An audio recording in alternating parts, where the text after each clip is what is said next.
Russia has long been a place few outsiders have ever truly understood. The mentality, the aesthetics, the way of managing society, the very understanding of what it means to be free. It's all very different from what we're familiar with in the West. But these national peculiarities in the country's revolutionary anti-imperialist history has made Russia a stronghold for Westerners who are willing to sacrifice normality and comfort to challenge Western imperialism's conquest for global supremacy. As far back as the October Revolution, the American journalist and communist John Reed risked his life to show people what the formation of the first worker state in history really looked like. Big Bill Haywood, who founded and led the industrial workers of the world, moved to the USSR around that same time to help the emerging land of workers' councils build a society that would serve people over profit. Both Reed and Haywood were buried along the Kremlin wall for their heroism, and they can still be found there. A testament to how this Russian legacy continues into the modern day, with new faces gaining international attention for their own deeds. Edward Snowden, who exposed the US government's formation of the most all-encompassing surveillance state humanity has ever seen. Russell Texas Bentley, who volunteered to fight Ukrainian neo-Nazism for the freedom of the Donbass people. It was thanks to the courageousness of many of these aforementioned heroes that I myself came to do something productive in the struggle against Western imperialism, and was able to go to Donbass to film an award-winning documentary film about the Donbass conflict.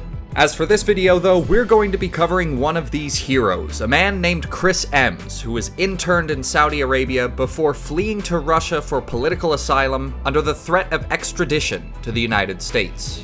He's one of the FBI's most wanted, not for murdering someone or human trafficking or being a terrorist, no.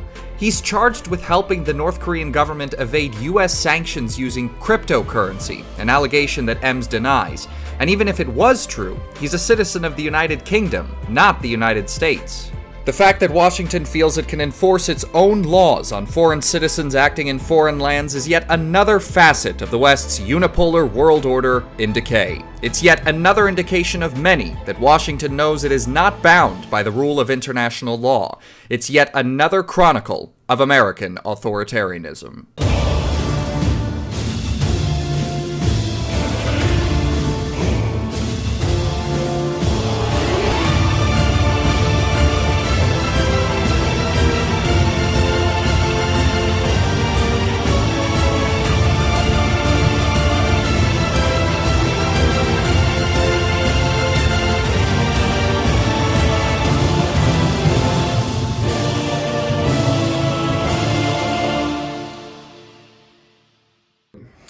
Well, Chris, thank you very much for allowing us to do this interview in the comfort of your own home, this exclusive interview for The Revolution Report. You've had quite an adventure, I would say, over the past year and a half, or as far back as you might say.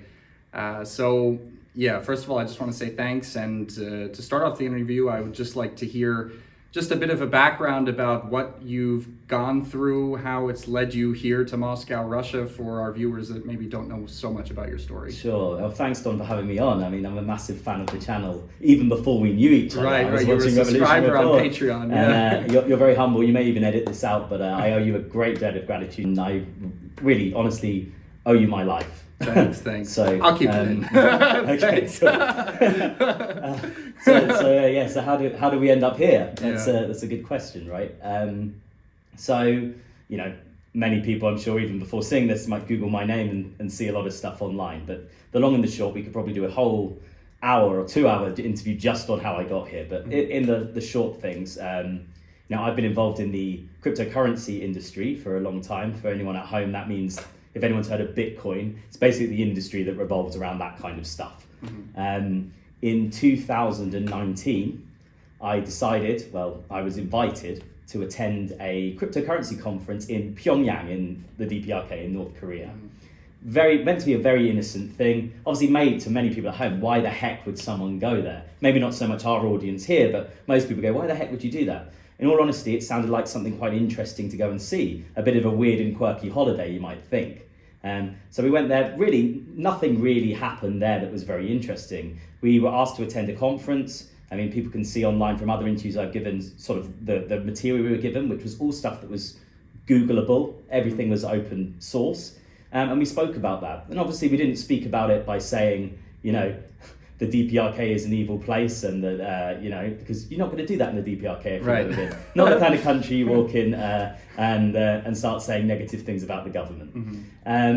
But that was taken in a completely different light by the US authorities, which resulted in one of the attendees, a guy called Virgil Griffith, who's an American citizen, actually now sitting in prison in the US. He took a plea deal in the end, which, to be honest with you, if you ask my opinion, was just because, you know, he was looking at a 20-year stretch and they gave him 5.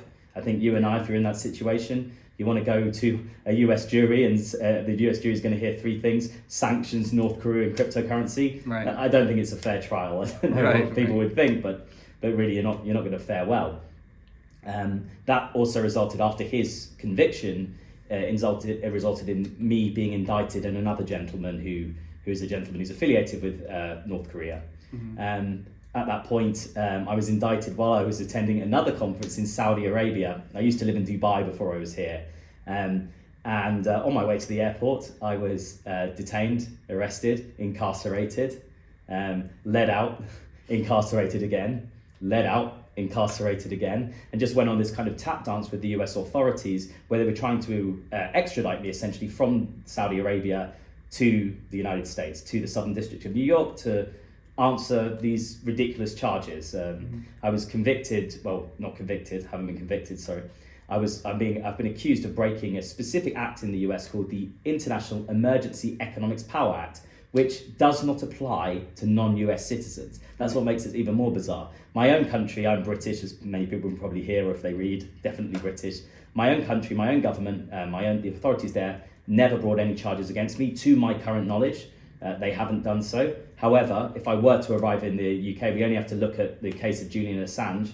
Julian Assange has committed no crime in my opinion, but he's definitely not committed a crime in the United Kingdom. But he's now sat languishing in Belmarsh prison. He has done for many, many years, before that in the Ecuadorian embassy, trying to fight this. It's more or less impossible when, unfortunately, my country, I believe we lost all our sovereignty way before, even in probably the worst part in the Tony Blair days, where he basically just let the Americans come in. And we sent a load of our soldiers to die for absolutely no apparent reason that people forget. But now, you know, there really isn't an extradition process. It's just basically get your bag, you're on a plane to the US. So that was really my thought process in coming to Russia, was obviously aligned very much with the opinion of the Russian state as to the worldview that people like you and I have. I always think when people look at us, they think, you know, you probably get these questions like I do all the time. Oh, there's someone there with a gun to your head making you say all this stuff. Not at all. Right. I think that was our worldview. I think yours was kind of probably fermented in the same way I was in student politics and just understanding, which is why you came to Russia, and essentially why Russia was really the place that I wanted to end up in this scenario. So here I am. I don't know if there's any follow-ups you want to do to that one, but... Right, well, I've got tons of questions, and actually a lot of what you said ties into a lot of the things I wanted to ask. But it's funny you say, of course, like, obviously, people who say we're some sort of talking heads for the government, we get told everything we're supposed to say, don't understand that we come to these political... Don't tell them there's 5 guys over there. Oh. Sorry. Yeah. But they don't understand that we came to these political conclusions before we decided to start working at Russian state television. I mean, that's exactly what their political line attracted us to that. That's the whole point. We weren't like just like, how am I going to make money tomorrow? Oh, let's go to Russian state television. Exactly. Everything else we could do. All the dramatizations. It wasn't like the Cambridge Five. No one approached you in Central Park and me in Regent's Park and recruited us. Right. It's we came here with our own free will. It's ridiculous. But it looks like that's what the CIA is trying to do in Russia. Based on that recent advertisement it made, telling Russians that they should secretly sign up for the CIA. But I wanted to ask you, like, obviously the first important thing that we need to discuss in connection to your whole situation is the fact that you're right, you're not an American. What in the world do you think the U.S. sees as the thing that gives it the right to impose its own laws on foreign citizens in territories that don't have anything to do with the United States? Yeah, well, Don, we're seeing that someone that you've interviewed for Russian state media, and I know that you've spent time with, is Sergei Lavrov, the foreign minister of Russia. And I think he's incredibly correct when he talks about rules-based order and actual international law. Yeah. The US for so long has felt that their rules apply to everyone. Right. So regardless of your citizenship, your sovereignty, your nationality, regardless of whether, we're seeing this right now, regardless of whether the president of South Africa is the president of South Africa, he's not allowed to invite another world leader to his country because the US is saying if you do that, then you have to arrest him. Right. I mean, we saw that, I don't know if you saw that video from the ANC, the ruling party's secretary saying we'd invite him tomorrow. Yeah. The US feels that it has this global jurisdiction that applies to everyone. Well, we saw what they did. They decided it applied so much that they would render people to Guantanamo Bay with no charge, right? Yeah. And other foreign governments just handed them to them. No evidence, their own citizens, No right? due process. No due process. Yeah. That's the thing, lack of due process. I mean, I saw that in my own case in Saudi Arabia. Not once did they provide a single piece of evidence in the whole, 7 months that I was detained, Right. to actually enact an extradition process, because the truth is there was no evidence, or at least no evidence that would be a crime under any other country's laws, even my own, in my view. Yeah. So that's what they do, and we've seen that with everything. We see that with just the current situation. We look at, you and I have friends in the West that may have similar views to us, and we're seeing what's happened. They're being hounded. They're actually being charged with ridiculous crimes. Right, like the Uhuru movement, which we did a video about. Absolutely, which are completely and utterly rubbish. And we all know that if it gets to some Supreme Court level, it will get kicked out. Yeah. But until then, it will ruin these people's families, ruin their livelihoods, and ruin pretty much everything. And put them in a place, unfortunately, that I've been in. It puts you in a very, very dark place, which, I think sometimes what they want the actual outcome. They want that person to, unfortunately, end their life. Yeah. They want to send a message to other people that would be thinking of doing the same thing. It's basically a deterrent to stop, don't question. Just do what our team say question more. They say question less. I think that's the big that's kind of the big point about their whole system and how it runs. You don't see any other country in the world really act that way. But every other country until recently has basically been like a nodding dog, and still most of them are falling in line. But we are now seeing, especially in the global south, we're seeing this movement which really Hugo Chavez started, but it was way too premature in my view. This global movement, especially in Africa, where the Africans are turning around saying, really sorry, we're not doing this, because what did the Soviet Union do for us? Well, they sent in their best experts. They trained our people in universities. There's still an international university here in Moscow, named after Patrice Lumumba, the great hero of the Congo that was murdered callously with the assistance of the CIA, right? And so that's the real difference in where we're living. We are living in a multipolar world, but what I believe, and I think you have the same thing, we're believing in a world which is right and which is wrong now. There isn't really anything in the middle. You just have to go. I spend a lot of time in the Middle East. If you go and you meet Iraqis or people from Afghanistan, they have no love for the US government, because millions and millions and millions of their sons, daughters, brothers, sisters, cousins, friends died. For what? For oil barons to make money, basically, which is what's happened. Right, and we're doing a video for the channel right now about color revolutions all around the world. And one thing that I've noticed, because I was in Georgia when these protests recently happened against this foreign agencies bill that the government put through the parliament so that they could get some sort of control over their national situation there. It's not some sort of outlandish bill. It's a bill that exists in Russia, in the European Union, in the United States. They all have similar bills against these foreign agencies that could be potentially used for foreign purposes in the said government's country. And they tried to pass this bill. The U.S. threatened sanctions on that country for trying to assert its own sovereignty. And that's not even the only time within this 1 year that the United States has threatened to sanction the country for attempting to assert itself. I mean, when the United States didn't like the judges that were in the Georgian judiciary, they sanctioned those judges. Now, once again, Georgia is potentially considering opening up direct flights to Russia, and the U.S. is saying, if you do that, we will sanction you once again. It's just crazy, these double standards, especially when you think about where exactly they're doing this, because obviously Georgia is like the place where the West would love to have a second front against Russia, since they're obviously fighting in the Ukraine conflict right now. And recently, a member of the Georgian government, the ruling Georgian Dream Party, which is more or less, trying to stand up for its sovereignty, said that they suggested to the Georgian government that they try to open up a second front against Russia. It's like, it has nothing to do with democracy. It has nothing to do with freedom. It has to do with American foreign policy. So I also wanted to ask you, you talked a bit about multipolarity. Let's talk about politics. Like, what are your political views, your political stance? Where do you think the world is going right now? Yeah, I mean, that's a really interesting question to ask, Don.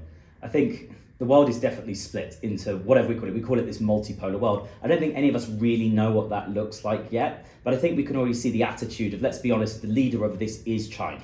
Okay, it is the largest of those economies. India following in kind of closely behind, but probably the most organized. The most, I'd say, the Chinese Communist Party. You just spent some time in China. Right. If you've ever been to China, you realize how well organized and structured that political movement is on every level of society.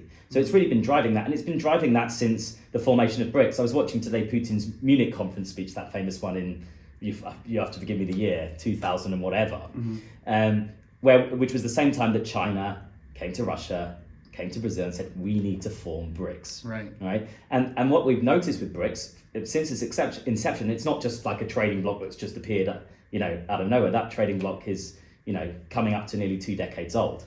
That trading bloc works in a completely different way. It doesn't say that the United States do with the European Union, where they lobby European Parliament ministers, everything in order to pass laws that favour the United States. Specifically, the real easy way is to look at how McDonald's is allowed to thrive in all these countries, right? Yeah. These laws get passed, these things happen.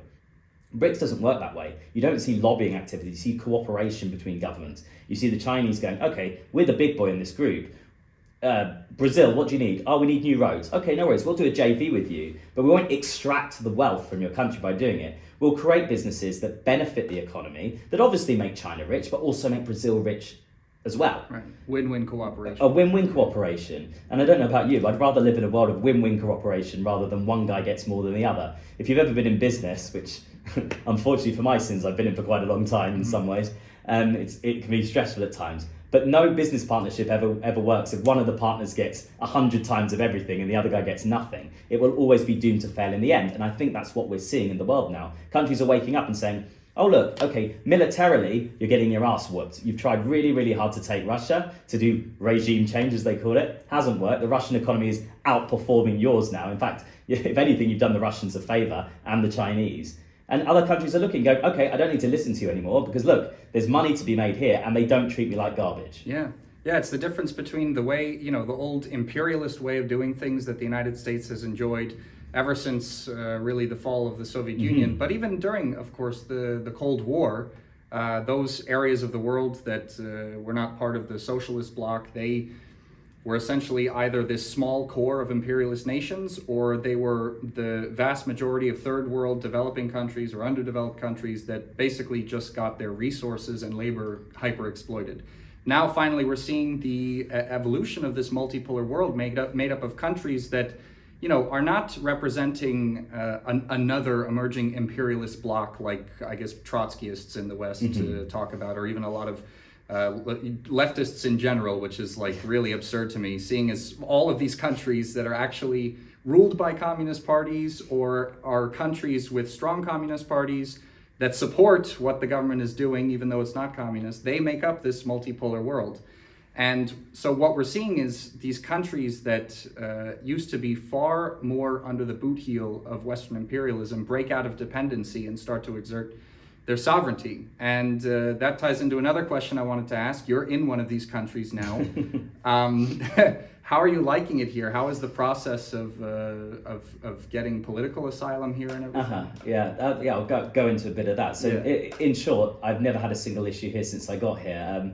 I found this to be, I'd been to Russia a couple of times before I actually came here, but I found just everyone to be so welcome and open, and not because I'm some kind of, just to clear that because that may get used by whoever in the Western media picks up, not because I'm some kind of puppet that's being used as a little lapdog, not at all. For the minute I came here, everything, to the landlady of this apartment, to everyone, I've been treated with by nothing but welcome, warmness and help. When I came here, my Russian is getting better, but it's still not great. When I got here, I didn't really speak a word, and people would go out of their way to help. Right. With everything, just those normal things. If anyone's ever moved to another city or another country, there's certain things that you have to do. Things work differently. You need to figure out how you register here, how you get a bank card, and people are so helpful. So there was none of those issues. If we go on the political asylum process, again, it's not a very difficult process.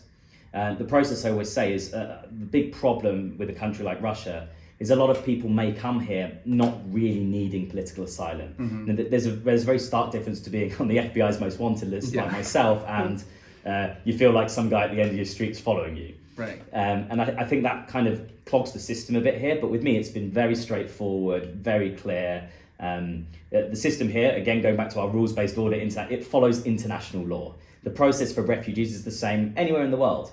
So if Russia, hopefully, God willing, grants me that status very soon, that's an internationally recognised thing. And it's not like in the West where we suddenly decided that anyone with a Ukrainian passport was therefore a refugee. Right.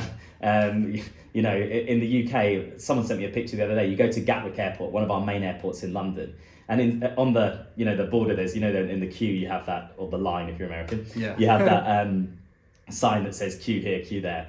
This one says "Welcome to the United Kingdom," but has a Ukrainian flag on the top of it. I know. What is I mean, that? it's ridiculous, right? So it's not acting like that. It's following due process. The UK, they're claiming we have a refugee crisis in the UK now. Well, maybe there's a reason you got a refugee crisis, because you don't follow international law to qualify a refugee. Right. Then you wouldn't have to be putting them on boats and spending £3 million a day and putting them in hotels, because you just follow a process. And that's really what the Russians do, from my experience and from everyone that I've met that's been through that process. It's very easy, it's very straightforward, and people, above all, listen, and they're very nice about it. It's not some kind of KGB, FSB guy coming in and going, "What are you? Who are you? How can you help us?" I've never had a conversation like that at all. It was just, "What's happened? Oh, that's really bad. How can we help?" And that's really been the scenario. Well, speaking of a KGB guy coming to you and saying, "Who are you?" Blah blah blah blah blah. I'd like to know a little bit about these reports that you were arrested in Moscow or detained or something in connection to the Interpol Red Notice, because there are a lot of reports in the Western media about that. Why don't you say your piece of the story? Yeah, okay, so let's explain exactly what happened. So nothing of that sort actually happened whatsoever. It was complete garbage, basically. What happened, there was a Daily Mail reporter here who clearly is not very good at his job, that had read, just to give our viewers at home that aren't in Russia, in Russia we have a lot of our news is spread via Telegram, because it's social media here, and social media news is probably more advanced, I'd say, than TV. Most Russian young people will go on Telegram rather than watch the TV for their news. And we have this one called Baza. And the best way to describe Baza is it's like the Daily Mail, the Sun, if I'm using English ones, I don't know, the New York Reporter maybe for America. It's full of salacious, audacious things that are very rarely true. There may be an element of truth in them, very rarely. So they published that. Same thing happened with a good friend of ours, John Mark Duggan, who's also, he had one recently where they said that they said that he'd been attacked on the metro. Oh, wow. Absolutely untrue. I called him straight away. I said, "John, you okay?" He goes, "Why?" I said, "This." He goes, "Oh my, what's that?" Absolutely not. So nothing like that happened. So in my case, it was just I think it was a case of whatever was going on. I wasn't detained or anything like that. I was just going through the normal asylum process where you go through a series of interviews. No one arrived and handcuffed me and locked me up and put me in a prison. I've had enough of that. So it was nothing like that. It was just, but again, it's this sort of media war that's being raged, where they'll take a snippet, and even the Daily Mail, which, okay, some of its news is a bit far out there, but it is a legitimate mainstream media publication in the UK and in the US. I mean, Mail Online is a huge published site. They say it's the largest, it's the most visited website on the internet globally. They published this article, and really it was a horrible smear. I mean, they brought up my ex-wife, they put in it, spelt her surname wrong. Wow. And they dragged her through that. And like anyone who's had an ex-wife, we're on friendly terms, but I wouldn't see we meet every week or chat every time on the phone. Right. And to put her through that was just really, really horrible and unnecessary for no reason. And all sorts of other stuff come out all the time, so you kind of get used to it after a while. And sometimes you get the opportunity to tell the truth on forums like this, which is great. Yeah.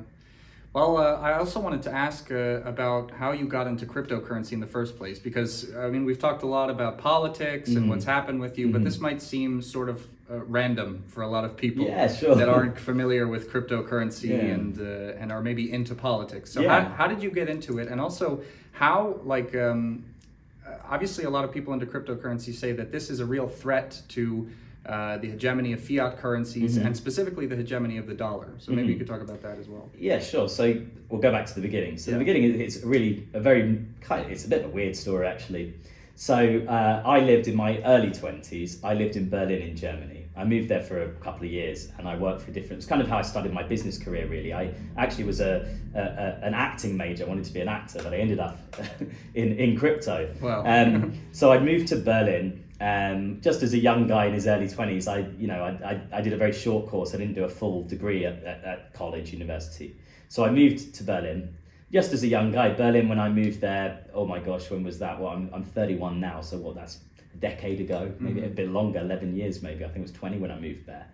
It was the place to be if you were young. It had all those things that a young boy from a suburban town like me probably wanted to experience in life. It had big parties, very thriving and interesting.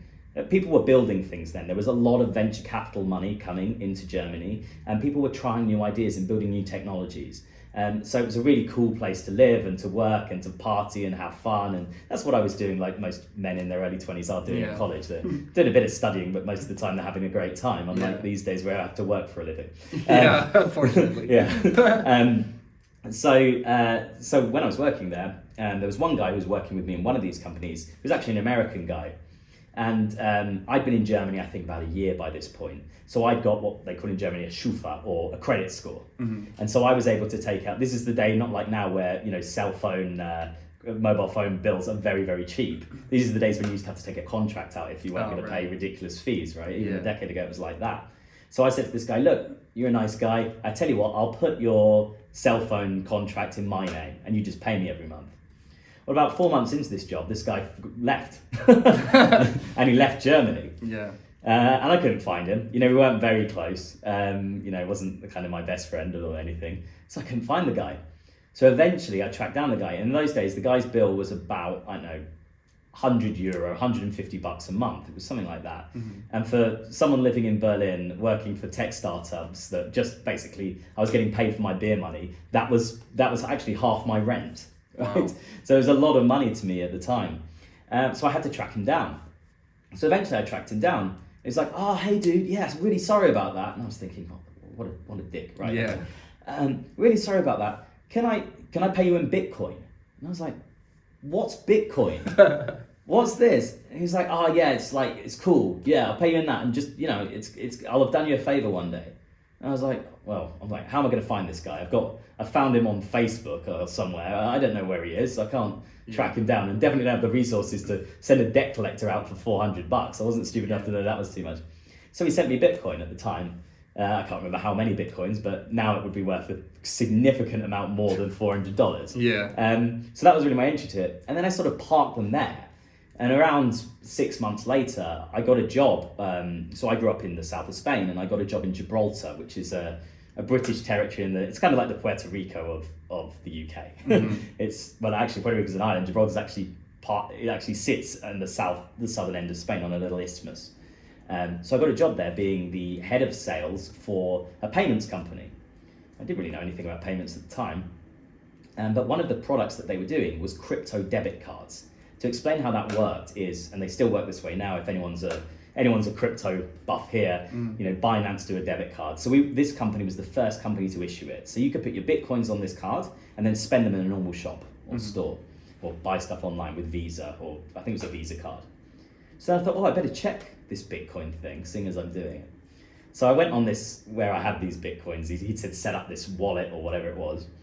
And I realized that $400 was now worth probably at least enough to put a good deposit down on a house. I'm sure, yeah. And then I saw this thing on the where I was, this exchange I had it on, called Ethereum, and it was trading about $2 or even less. And I thought, well, I don't know how to cash this stuff out. I'll just have a punt. I'll just have a gamble on this Ethereum thing. So that Ethereum thing, by the time I was there, within 6 months, it got from $2 to around 1,000 or something crazy like that. So I made, so to be honest with you, that guy, I always say that guy and I, we bumped into each other in New York City many, many moons after that. And he came to an event I was throwing when I had, a company that was performing very well, and we hired out an event. We did a very big event in New York City called Crypto House. Huge. We had Busta Rhymes play, and that was the kind of money we had to invest in this at that point. And the guy came in and I said, I hugged him and I kissed him. The guy clearly was trying to get out of paying a bill, but ended up basically paying my bills. He definitely helped me pay my US legal bills, which weren't very easy, and my Saudi bills through that's for sure. Yeah. So that's kind of how it happened. And then from that career, I went to do a lot of different other jobs in cryptocurrency. I founded my own firm after leaving there. I worked for a company called Bitcoin.com, which was probably the thing I'm probably most famous for in the industry. And then, sort of went into the payments world, which is why probably Uncle Sam was so interested in stopping me from coming to Russia, given the current situation. Right. and what kind of threat does this pose to fiat currencies and the dollar, obviously? Yeah, well, at the beginning of it, when I first got into it, I was a big skeptic, Don, honestly. So when I first got into the client we had, I won't name it here, just for obvious reasons. I don't want anyone to libel us. Good luck trying to get us in Russia, but still, we probably have that problem. He said to me, the CEO, he said, Chris, this will fundamentally change the world. Mm-hmm. I said, how? He goes, because this is digital gold. Real gold, when you prospect it out of a mine, right, there's not really any way that you know how much is in there until you start digging. You use third-party current companies, which basically say, there's that much in, and that's really what dictates the value of gold. The US dollar used to sit on the gold standard, and that's how it did. So that system was already flawed to start. But when they moved off the gold standard, it's basically like magic printing money. Yeah. There's lots of other cryptocurrencies, but let's focus just on Bitcoin now, because it's the one which is the most well known. There are only a finite amount of Bitcoin in the world. There can never be more. Absolutely impossible. The way a blockchain works is it's immutable. It cannot be deleted. No one can add more Bitcoins. Mm-hmm. So really, what's more valuable? Gold in the ground where you don't really know, and some guy in Canary Wharf or in Wall Street has told you how much it's worth, or something that you can look online right now and see how many there are, how many more are going to be mined, and how many there will ever be in the world. Mm-hmm. So I thought that, I didn't think it's true. I thought whatever. But then I've seen the industry grow, and I've seen all of these different innovations, and I've seen how that's become the truth. And we've seen countries now adopting and holding large amounts of Bitcoin in their reserve, because they also understand the dollar is worth nothing. This is worth something. Yeah. So it's basically like another gold standard, essentially, right? Yeah, that's a really good way to say it. There's actually a really good book, I think it's called The Bitcoin Standard, that makes this point, which is, and if we use this, let's pull this in. I've always said that one day I will write a paper about cryptocurrency and blockchain based on a Marxist-Leninist perspective. Yeah. So I think if Marx or Lenin were alive today, they would be all over this. Yeah. That would be what they would adopt. Because it really is, it's an organic movement that was built. It's materialism, and it's dialectic materialism in its pure form, right? This is a load of people, proletarian hackers or whoever they were, who built this system initially for what Marx would say lumpen proletarian reasons, right? Some of them, but that's like anything you build, it's abused. But they built this system and then built organic communities around it. Mm-hmm. And then these people got incredibly rich, right? Which was completely the biggest two fingers to the establishment. Yeah. They got incredibly rich by building something they were building to solve a problem. And the problem was that they could see the banking crisis after 2008 and thought, this isn't fair. People should be able to transact with who they want, how they want, and they shouldn't be paying these massive banks fees to do that. They should pay the community. Mm-hmm. And that's what happens when you do a cryptocurrency transaction.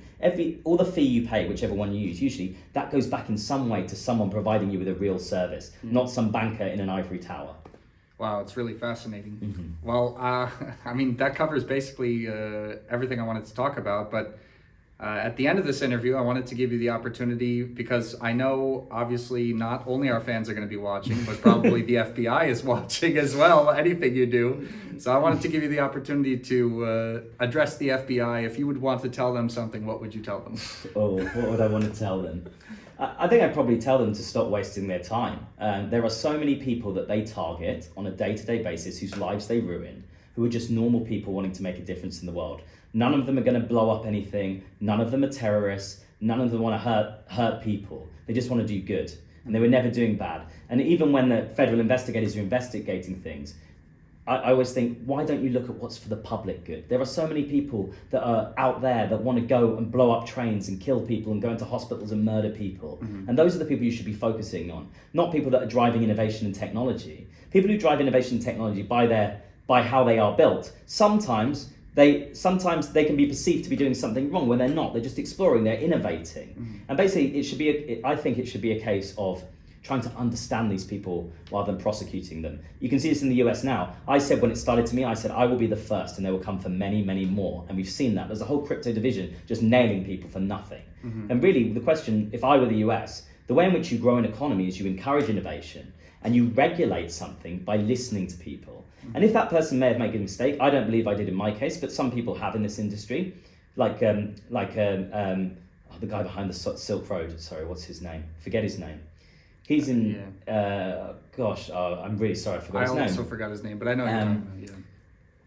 He was a young kid. He built something fast. He broke things. Yes, it was used a lot by malicious people, drug dealers, all those kind of things. Yes, okay, but he doesn't deserve to sit in the US for life now for doing that. He should be out and teaching the world, I made a mistake here, but this is the technology I innovated and these are the good things I can do with it. Where is there a justice system that makes any sense in the world where you just lock someone up and throw away the key? Surely you listen to what they did wrong, they admit culpability for it, and then you get them out to do great good in the world. There's nothing better, and I had experience of spending time in prison, Don, and I can tell you the one thing that I learned from that experience, it humbled me in so many different ways. I came out a far better person. But the one thing, regardless of not committing any crime, just being there with these people, right, is there are so many people that are so smart that are good people. They're not, just because someone goes to prison or has done something that may be considered wrong by some government, doesn't mean they're bad. I mean, we've just seen that in Belarus, the gentleman who they took the plane down for that caused the first sanctions in Belarus. Right, who was connected to Nechta, the opposition Telegram channel. Yeah, the opposition Telegram channel. Well, yesterday, Lukashenko, I think it was yesterday before, Lukashenko gave him a full pardon. Yeah. There's a reason why, because what they've done, and we're going to get all stuff, this is propaganda. It's not. He didn't have to give him a full pardon. He's given it because the guy went in and said, look, I'm really sorry for what I did, but he has so much ability to teach and to be a deterrent to young people, being outside, going and speaking and say, look, don't do these things. I was dealing with neo-Nazis. These are really what Azov is. I can tell you because I was their press secretary. These are what they are. That's the reproach you should have with everyone. So I just say, stop wasting taxpayer dollars as well on me, please. I mean, what did they do? We were laughing about it today. So May of this year, they've just translated my FBI Most Wanted poster into Russian. Right. Why? Coincidentally enough, at the same time that they were trying to recruit people to the CIA. Absolutely, maybe it's all connected. They're going to try and pop me in the streets. So guys, if you read that I've been ended, we know who did it. That's what I'm saying. Well, you know what? I bet the Western media will try to blame Vladimir Putin for it. Oh, it will be Putin's fault. I would have messed with him, done something, and that's who it will have been. Yeah. Well, anyway, on that note, Chris, once again, a pleasure to have this interview all mine. with you. Thank you, Don. Hello there, comrades, and thank you very much for watching our exclusive interview with Chris Emms. What a fascinating story he has. We hope you liked it, and if you did, please make sure to give it a like, comment, share, and subscribe to the channel. Don't forget to become a patron also if you want to go that extra mile. We would really appreciate it. As always, we'd like to give a big thanks to those already supporting the channel on Patreon.